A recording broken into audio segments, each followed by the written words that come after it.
Hola, ¿qué tal? El día de hoy llegamos al estudio de la séptima iglesia, a la iglesia en la Odisea.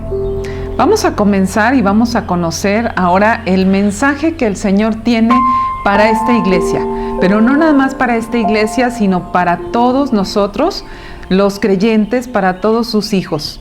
Miren, cuando comenzamos estudiando el mensaje a las 7 iglesias en Asia Menor, que abarcaron los capítulos 2 y 3 de Apocalipsis, comentamos que estos mensajes tienen 3 aplicaciones, 3 niveles distintos de aplicación o 3 maneras de aplicación. Una aplicación era la literal, porque realmente estas iglesias existieron en esas épocas. Tiene una aplicación práctica, porque realmente en cada una pudimos estudiar que el Señor nos da instrucciones a lo largo de todos los tiempos y para todas las iglesias. También tiene una tercera aplicación, que es una aplicación profética. ¿Por qué? Porque cada una de estas 7 iglesias representa un periodo en la historia de la iglesia, desde su formación hasta el arrebatamiento. Estamos viviendo la era de la iglesia de la Odisea. Es decir, esta iglesia de la Odisea representa la iglesia de nuestros días, caracterizada por la tibieza y la apostasía. Por lo que pongamos mucha atención de lo que el Señor nos quiere enseñar en este mensaje. Vamos a platicar de los antecedentes de la ciudad de la Odisea. Es importante conocer los antecedentes para conocer el por qué el mensaje que el Señor les está dando a esta iglesia. La ciudad de la Odisea estaba situada a 64 kilómetros de Éfeso por el este. La Odisea era una de las ciudades más prósperas de la región gracias a su comercio. Fue un centro bancario muy rico y era poseedora de ganado, de los cuales producía lana negra y brillante, cuya comercialización tenía una gran demanda. Pero también tenían una escuela de medicina que era famosa por su ungüento especial para los ojos, hecho de rocas pulverizadas de la región. La Odisea era un pueblo rico, pero también era un pueblo orgulloso y autosuficiente. La ciudad era tan rica, fíjense, que se dieron el lujo de rechazar la ayuda del Imperio Romano cuando un terremoto devastó la región, pues ellos contaban con suficientes recursos propios para la reconstrucción. Pero la ciudad de la Odisea tenía un problema muy grave. Tenía un suministro inadecuado del agua.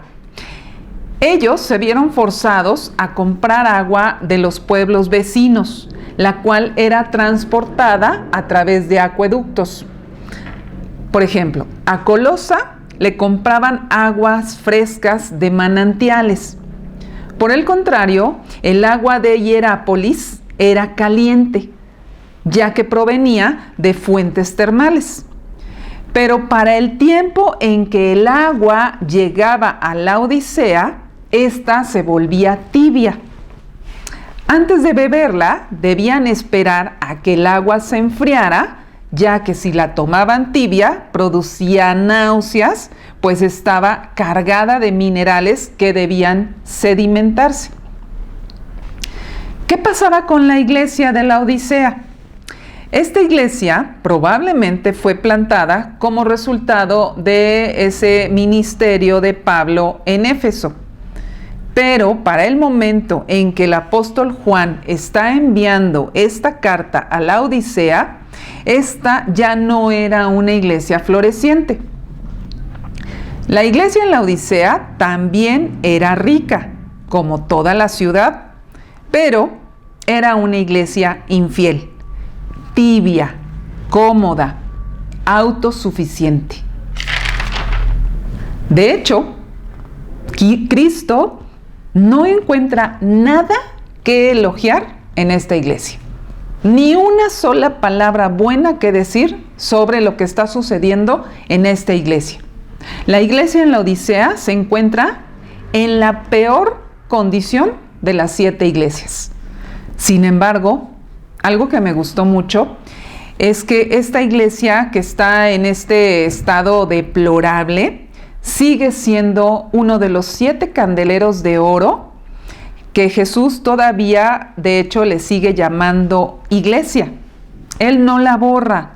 Y vamos a ver casi al final de este estudio que Él ofrece esperanza y gracia siempre y cuando escuchen su mensaje, presten atención a lo que Él tiene que decirles y se arrepientan. Vamos a estudiar el mensaje a la iglesia en Laodicea. Está muy interesante, vamos a entenderlo, vamos a escucharlo y vamos a ver primero la descripción de Cristo. Recuerden que cada iglesia tiene, Cristo se presenta y se describe de una manera porque tiene relación con el mensaje que le está dando a esa iglesia. Vamos a leer en Apocalipsis 3:14. Dice así: y escribe al ángel de la iglesia en Laodicea, he aquí el amén, el testigo fiel y verdadero, el principio de la creación de Dios, dice esto. Entonces Cristo se está presentando aquí a esta iglesia con cualidades que la iglesia carecía. El amén, el testigo fiel y verdadero y el principio de la creación. Cristo les está diciendo que Él es la verdad, que lo que Él está diciendo es verdad y que todo lo que dice va a suceder, que Él es constante y es inmutable, en contraste con la iglesia en Laodicea, que es infiel. También Cristo, cualquier cosa que Cristo diga de Laodicea, o también de nosotros, es porque Él conoce la verdadera condición de la iglesia. Y la verdad en este caso es muy diferente a la percepción que ellos tienen de sí mismos. Ellos se creían ricos, pero eran pobres. Jesús es creador y sustentador de todo. La Biblia lo dice. Jesús no es un ser creado, pues Él es Dios, sino que estuvo Él a cargo de la creación. Él es quien tiene el poder sobre todas las cosas y sobre todo poder y dominio. Y esto es lo que debían de entender los creyentes en Laodicea, ya que ellos se creían autosuficientes. Ellos tenían que reconocer su completa dependencia de Cristo. Deberían de depender de Él y poner toda su confianza, no en las cosas creadas, no en las cosas materiales, no en su prosperidad física, sino poner su confianza en Cristo. Vamos a ver la alabanza, o elogio o reconocimiento. Pues no hay, ya lo habíamos platicado. Recuerden que la iglesia, por ejemplo, la iglesia en Sardis estaba casi muerta, pero Jesús dijo que había un pequeño remanente, un remanente fiel. Pero en Laodicea, Él no hace mención de ningún creyente fiel en esa iglesia. Vamos a ver la reprensión. La reprensión la encontramos en Apocalipsis 3, del 15 al 17. Vamos a leerlo y vamos a analizarlo bien todo lo que nos está diciendo el Señor. Dice: yo conozco tus obras, que ni eres frío ni caliente. Ojalá fueses frío o caliente, pero por cuanto eres tibio y no frío ni caliente, te vomitaré de mi boca. Porque tú dices, yo soy rico y me he enriquecido, y de ninguna cosa tengo necesidad. Y no sabes que tú eres un desventurado, miserable, pobre, ciego y desnudo. Qué fuerte, ¿verdad? Qué fuerte mensaje. El suministro de agua en la ciudad de Laodicea es comparado por Jesús con la condición espiritual de la iglesia, es decir, tibia. Dice el Señor, ojalá fueses frío.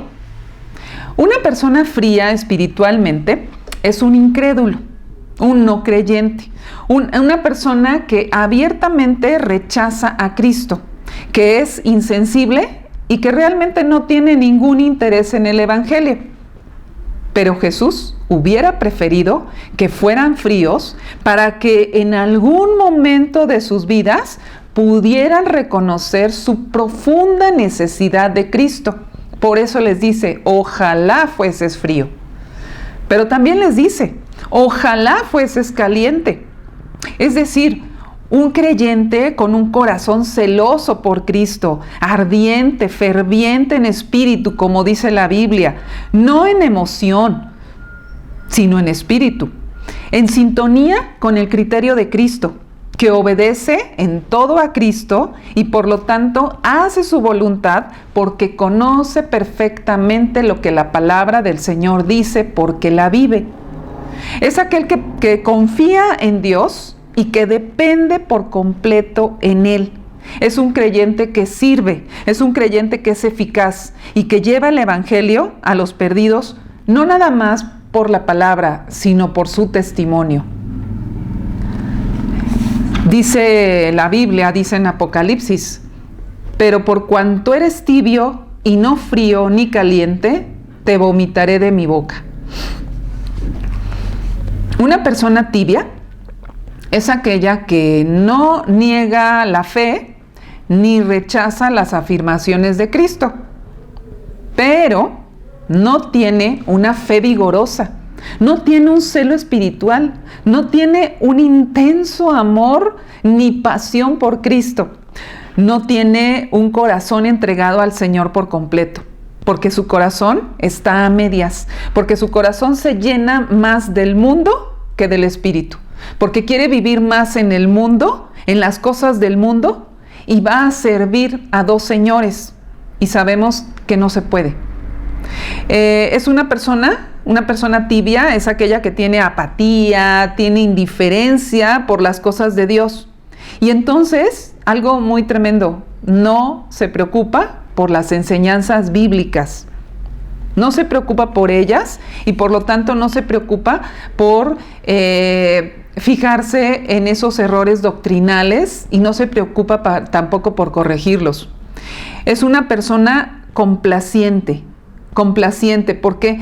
Porque piensa que los principios bíblicos pueden ser negociables, que son relativos. Cuando sabemos que los principios bíblicos no son relativos, sino son absolutos. Es una persona cómoda, que se siente autosuficiente, por lo que depende nada más de sus fuerzas y no depende de Dios, a pesar de que sabe y que lo dice la Biblia. ¿Sí? Y por lo tanto va a luchar con sus propias fuerzas, con la tentación y con la prueba.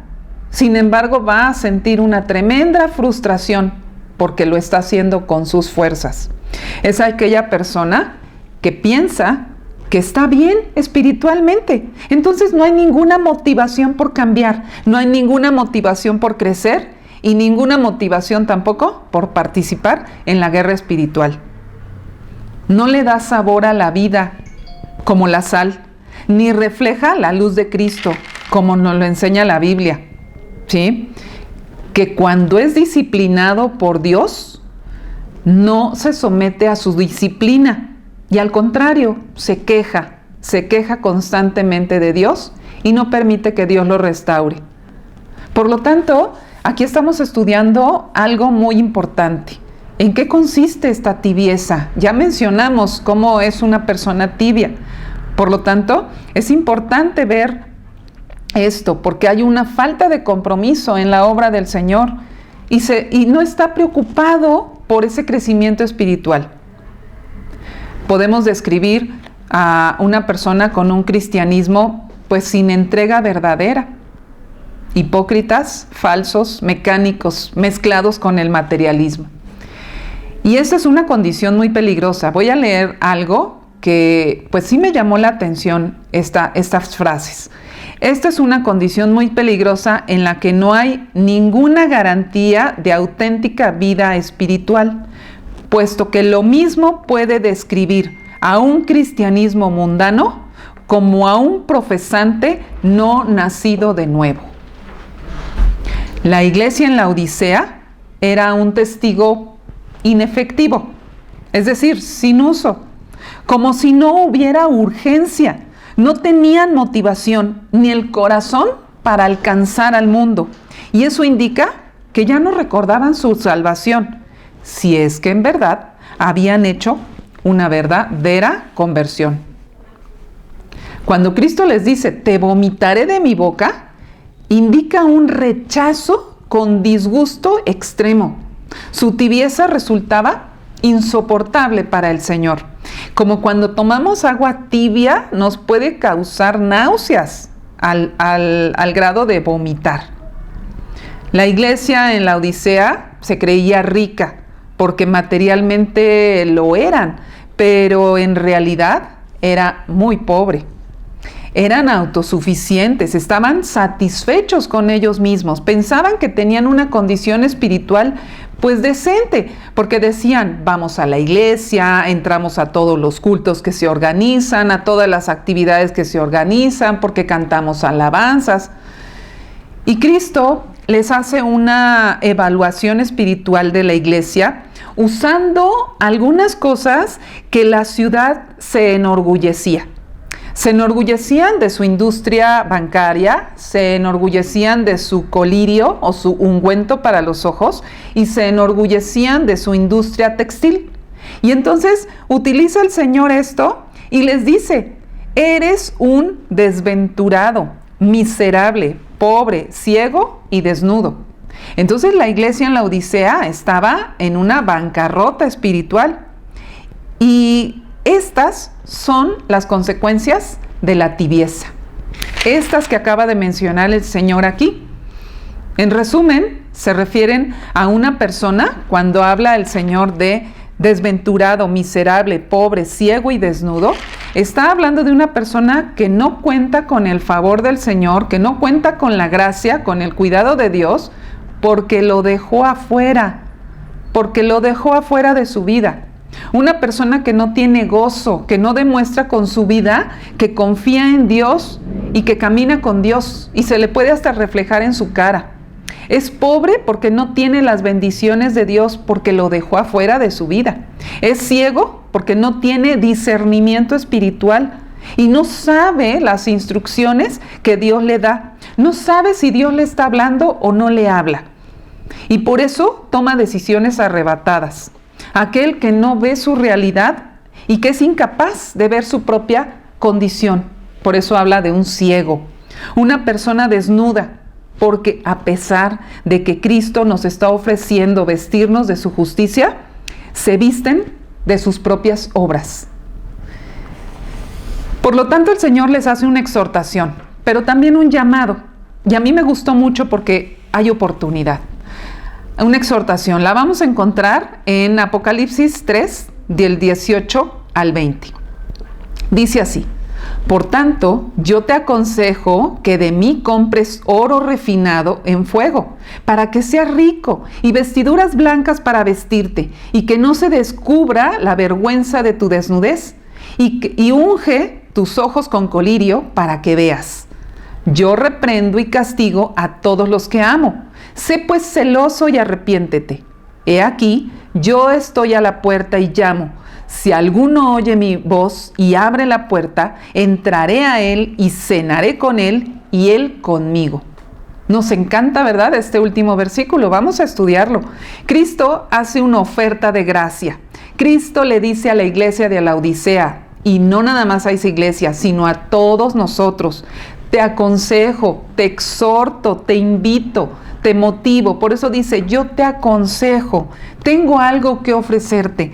Te aconsejo que de mí compres. Pone de manifiesto el hecho de que Cristo es la única esperanza para aquella congregación y para todas las iglesias de estos tiempos. Dice, he aquí yo estoy a la puerta y llamo. Si alguno oye mi voz y abre la puerta, entraré a él y cenaré con él y él conmigo. Miren, este versículo no solo es para pecadores perdidos, se utiliza mucho para evangelizar y lo utilizamos de una manera aislada, pero no propiamente va dirigido a aquellos que no tienen a Cristo y para que le abran la puerta de su corazón y permitan que viva en sus vidas y que empiece a morar en su vida. Realmente, este versículo es un llamado de esperanza y un llamado de restauración para la iglesia de Cristo. Era para la iglesia de la Odisea en aquella época y es para sus hijos, para la iglesia actual. Cristo tiene un amor entrañable por sus hijos, que se preocupa profundamente por nosotros. Y por eso, en ocasiones Él nos reprende y en ocasiones Él nos disciplina para indicarnos que no vamos por el camino correcto. Él desea, por lo tanto, que nos arrepintamos, que dejemos atrás esa actitud tibia, que reconozcamos nuestro pecado y que nos apartemos de él y sigamos adelante. Cristo desea que no seamos perezosos, desea que seamos fervientes en espíritu, que tengamos un avivamiento espiritual. Él desea de todo corazón que nosotros lo busquemos intensamente y que nos llenemos de él, que nos deleitemos en el pan de vida, en el agua viva. Cristo quiere que tengamos una verdadera comunión con Él, que tengamos una verdadera relación con Él, porque eso es lo que va a quitar esa tibieza. Eso es lo que va a quitar, no ir a la iglesia propiamente. No dejemos a Cristo afuera de nuestras vidas. Él está ahí a la puerta, llamándonos a cada uno de nosotros al arrepentimiento, a dejar esa tibieza que está caracterizando a la iglesia cristiana de hoy en día. Hagamos una reflexión, creo que esto nos deja el mensaje a todas las iglesias, a las 7 iglesias, pero principalmente tomemos mucha atención con lo que el Señor nos está enseñando ahorita. Analicémonos cada uno en qué aspecto de nuestra vida estamos siendo tibios y busquemos y rasquemos en lo más profundo de nuestro corazón, cada uno de manera personal. Reconozcamos, no nos sintamos autosuficientes, que ya no necesitamos que nada nos enseñen, reconozcamos que necesitamos depender de Dios y nada más de Él. Tenemos que quitar esa tibieza porque es lo que se está caracterizando hoy en día en la iglesia de Cristo. Y finalmente tenemos una promesa en Apocalipsis 3:21. Al que venciere, le daré que se siente conmigo en mi trono, así como yo he vencido, y me he sentado con mi Padre en su trono. El que tiene oído, oiga lo que el Espíritu dice a las iglesias. De una condición deplorable a esta promesa asombrosa. Acuérdense que al que venciere está hablando del cristiano verdadero. Él es el que vence al mundo. Y el Señor nos promete ser ciudadanos del cielo, pero de primera clase, que estemos en una posición de gobernar y de sentarnos con Él en su trono. Gracias a Dios por estos mensajes a las 7 iglesias, que podemos rescatar muchas enseñanzas, muchas, y que debemos de hacer ajustes en nuestra vida. Que tengan un excelente día. Gracias.